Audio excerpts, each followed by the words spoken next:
Hello friends, welcome to divine miracles. आइए हम अपनी किताब ईश्वर के साथ बातचीत में आगे बढ़ते हैं।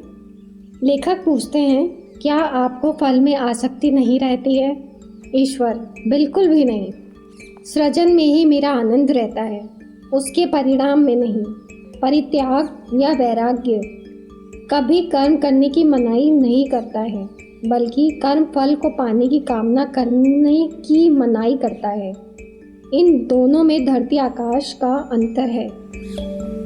लेखक: क्या आप अपने इस कथन को थोड़ा विस्तार से समझाएंगे कि बीइंग को कर्म के प्रति प्रेरित करने की लगन ही अनुराग है?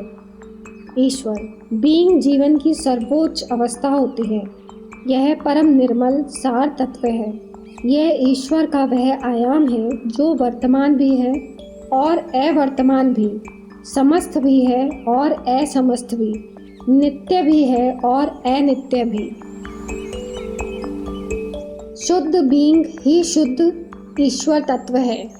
लेकिन फिर भी अपने बीइंग में सजग रूप से रहना हमें कभी भी पर्याप्त नहीं लगता है।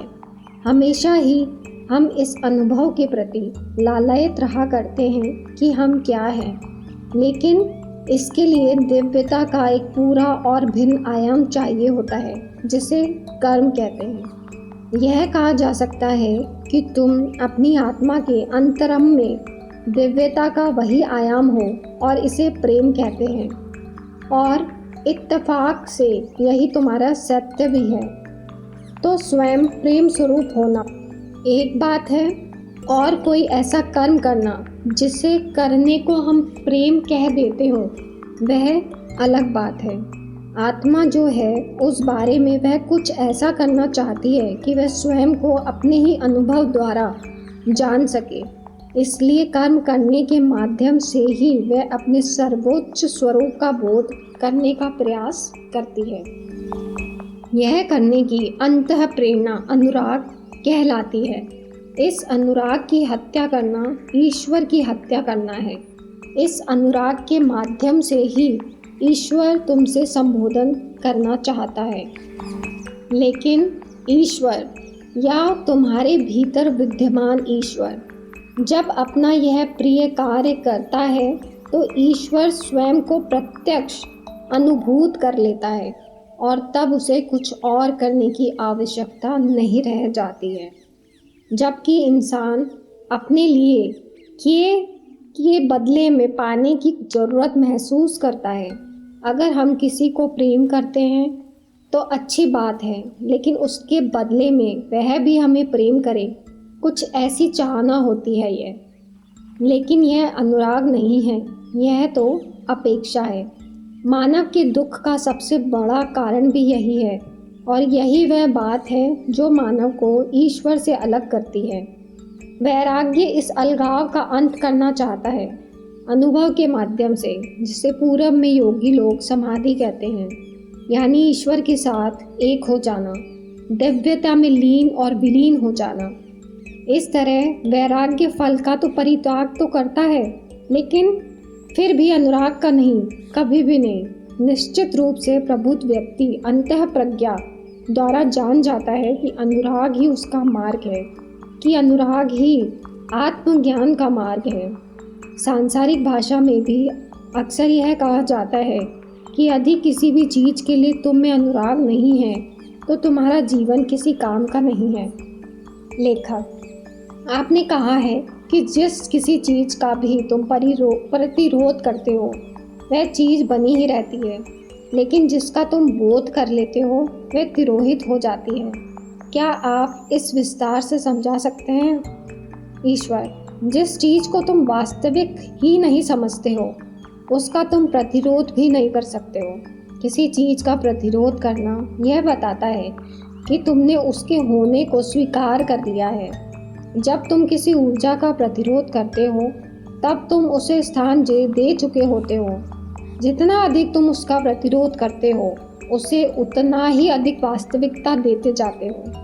प्रतिरोध की जाने वाली चीज़ चाहे कोई भी हो, लेकिन जिसे तुम आंखें खोल कर देख लेते हो वह तिरोहित हो जाता है, यानी वे आपका भ्रामक रूप खो बैठती है। किसी चीज़ को जब तुम देखोगे, सचमुच ध्यान से देखते हो, तो तुम उसे इस छोर से उस छोर तक देख लोगे और उसमें मौजूद किसी भ्रामकता के आर पार भी देख लोगे, और तब तुम्हारे उस अवलोकन में नितांत वास्तविकता के अलावा कुछ और शेष नहीं बचेगा। नितांत वास्तविकता के समक्ष तुम्हारी अदना भी भ्रामकता टिक ही नहीं पाती है। कमज़ोर कर देने वाली अपनी पकड़ में वह तुमको थाम नहीं पाती है। तब तुम सत्य देख लेते हो और सत्य तुम्हें स्वतंत्र कर देता है। लेखक: लेकिन तब क्या होगा जब आप किस चीज़ को देख तो रहे हो लेकिन उसका तिरोहित होना न चाहते हो? ईश्वर: तुम हमेशा यही करना चाहते रहे हो। तुम्हारे जीवन में कोई ऐसी चीज़ है ही नहीं जिसे तुम हमेशा थामे रखना चाहोगे। फिर भी परम वास्तविकता से भी अधिक, अगर तुम अपने जीवन की किसी भ्रम भ्रांति को चुन लेते हो तो तुम उसे वैसा ही पुनः निर्मित कर सकते हो जैसा कि तुमने उसे आरंभ में निर्मित किया था। इस प्रकार अपने जीवन में तुम वह तो रखते हो जिसे रखना तुम चुनते हो, और उसे निकाल बाहर करते हो जिसे अनुभव करना तुम नहीं चाहते हो। लेकिन किसी भी चीज़ का प्रतिरोध मत करो। अगर तुम्हें लगता है कि किसी चीज़ का प्रतिरोध करने से तुम उसे निकाल बाहर कर सकते हो, तो ज़रा दोबारा सोचो। दरअसल तुम उसे तब और भी मजबूती से पैठ कर करने दे रहे होते हो। क्या मैंने तुम्हें बताया नहीं कि सभी विचार रचनात्मक नहीं होते हैं? लेखक: क्या वह विचार भी जो कि कह रहा हो कि मैं कुछ भी नहीं चाहता? ईश्वर: अगर तुम चाह नहीं रहे हो तो उसे सोच भी क्यों रहे हो? उसे दोबारा सोचो भी मत। फिर भी अगर तुम उसके बारे में सोचना ही पड़े, यानी उसे सोचे बिना तुम रह ही नहीं सको, तो प्रतिरोध मत करो, बल्कि जो कुछ भी वह है उसे सीधे सीधे देखो और इस वास्तविकता को स्वीकार करो कि तुमने ही उसे उस विचार को पैदा किया है, और फिर चुनो कि उसे रखना है या नहीं रखना है, जैसा भी तुम चाहो। लेखक: ऐसा चयन करने का निर्देश देता कौन है? ईश्वर: वह जो तुम मानते हो कि तुम हो, और वह जो तुम होना चुनते हो, वही तो है जो तुम्हारे हर चयन को करता है। तुम्हारे जीवन के अब तक के पिछले सारे चयन उसी के किए हैं और आगे भी वही करेगा। लेखक: तो क्या वैराग्य का जीवन एक अलग रास्ता है? ईश्वर: नहीं, यह सच नहीं है। वैराग्य शब्द के अर्थ का अनर्थ कर दिया गया है। सत्य तो यह है कि तुम कुछ छोड़ ही नहीं सकते हो, क्योंकि जिसे तुम छोड़ते हो वह तुम्हें पकड़ ही रहता है। सच्चे परित्याग में कुछ भी त्यागना नहीं होता है, बल्कि केवल कुछ अन्य चुन लेना होता है। यह किसी से दूर चले जाने वाली बात ना होकर किसी और की ओर चले जाने वाली बात होती है। तुम किसी भी बात से दूर नहीं जा सकते, क्योंकि तुम जहाँ भी जाओगे वह तुम्हारे पीछे पीछे चलती वहीं चली आएगी। इसलिए किसी भी ललक का प्रतिरोध मत करो, बल्कि सिर्फ उसकी दिशा मोड़ दो। अपनी ललक की दिशा मेरी तरफ मोड़ दो और किसी भी ऐसी चीज़ की तरफ ना रखो जो तुमसे इतर हो। और यह भी जान लो कि गलत रास्ते जैसी कोई चीज़ नहीं होती, क्योंकि इस यात्रा में तुम जहाँ जा रहे हो वहाँ ना पहुँचना हो ही नहीं सकता। प्रश्न केवल गति का है। प्रश्न केवल यह है कि तुम वहाँ पहुँचोगे कब। लेकिन यह भी है एक भ्रांति ही, क्योंकि ना तो कहीं कोई कब है और ना ही कहीं कोई पहले या बाद में है। जो भी है बस यही एक पल है, केवल यही एक शाश्वत पल है जिसमें कि तुम स्वयं का अनुभव कर रहे हो। लेखक: तो फिर यह सब क्या है और क्यों है? यदि कहीं पहुंचने का कोई रास्ता ही नहीं है तो फिर इस जीवन का अर्थ क्या है? और कुछ भी हम करते हैं उसके लिए यहाँ फिर कोई चिंता ही क्यों की जाए? ईश्वर: बिल्कुल, तुम्हें करनी भी नहीं चाहिए, लेकिन तुम्हें अवलोकन करना अच्छी तरह करना चाहिए। बस ये ध्यान देते रहो कि तुम क्या हो रहे हो,